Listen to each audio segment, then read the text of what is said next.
I don't like what I see happening to America. The infrastructure of our country is a laughingstock all over the world. Our airports, our bridges, our roadways, it's falling apart. It's a terrible thing to see. Our politicians are all talk, no action. Millions of people are flowing across our southern border. We've got to build a real wall. With all of this, our country has tremendous potential. Let's make America great again. I've said it. Since the day he made the sacrifice to hit the campaign trail, voters crave the anti-status quo politician. They want results. They need a fighter. They need someone to fire all those political correct police. And this is a movement. The Trumpeters, Trumpservatives, these are what these folks are called. Everything about Donald Trump's campaign, it's avant-garde, and he is crushing it in the polls. One American News, you viewers, he's talking to you. He wants to connect to those who are going to show up at the polls and elect the leader of the free world. So, Mr. Trump, I had James Carville on yesterday. Remember his "it's the economy" silly. The turbulent global economy leads to daily volatility here, and that affects the working class. And I know that's where your heart is, in this working class. How is our economy really doing, especially reacting to world markets?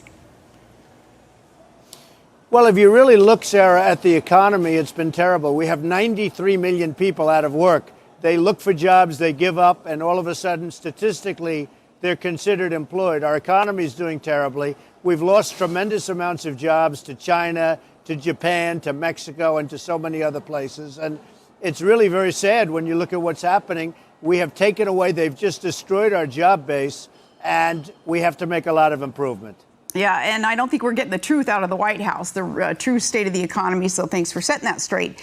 And Bloomberg reports... No, the White House is not truthful. Yeah, and Bloomberg reports that, well, you wouldn't mind raising taxes on yourself. And we know our current tax code, it's a joke, and it's unjust. And I, though, wouldn't be offering to let the IRS take more of my money, but share what you mean by fixing our screwed up tax code. Well, we have a complex tax code that nobody understands, and people can't figure it out, and they have to spend tremendous amounts of money for lawyers and accountants, and we have to simplify our tax code. You have hedge fund guys that are paying virtually no tax, and they're making a fortune, and we have to change our tax code. There's no question about it. And I say simplification. Now, you can go to a fair tax or a flat tax, but the easiest way and the quickest way, at least on a temporary basis, is simplification of the code. Get rid of deductions, reduce taxes. But some of these people, like some of these hedge fund guys, they're making a lot of money and they're paying very little tax. It's unfair to the middle class. We have to create we have to help the middle class. The country, as you know better than anybody, the country was based on the middle class. They're the ones that really had so much to do with what we all have now, and they are being treated horribly. I want to talk about the campaign then, about that middle class that you're really resonating with, your message about fairness, just jobs being created in a better economy.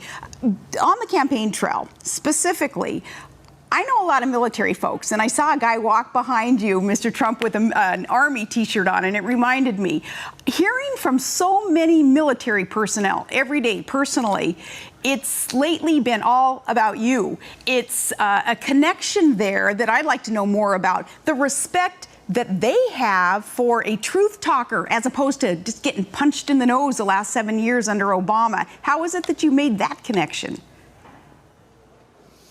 Well, you're one of the people that would know because you have that connection also, Sarah. One of the reasons I've always liked you so much, you and your family, you have that great connection. And it's really pretty simple. You know, you look at what's happening with the vets. They're being treated like third-class citizens. We have tremendous amounts of money going toward the vets, but we have incompetent management, incompetent leadership. And, as of 2 weeks ago, 2 weeks ago on Wednesday, they had the longest wait in the history of the Veterans Administration, Sarah. People would wait 5 days, 2 days, 3 days to see a doctor in a waiting room. And sometimes at the end of that long wait, they wouldn't even get to see a doctor. The vets have been treated terribly. If I get the nomination and ultimately win, believe me, the vets will be taken care of. And I do have a relationship with them. I see the relationship. I feel it. They did a poll recently, and I'm very popular with the vets because they know I'll fix the Veterans Administration. It's a disgrace the way the vets are being treated in our country. There are great people, and they're treated very badly. And they are great people, and they're humble. And, the reason that it's been this undercurrent problem and scandal in the VA is because vets don't complain. They're not whiners. And here it is.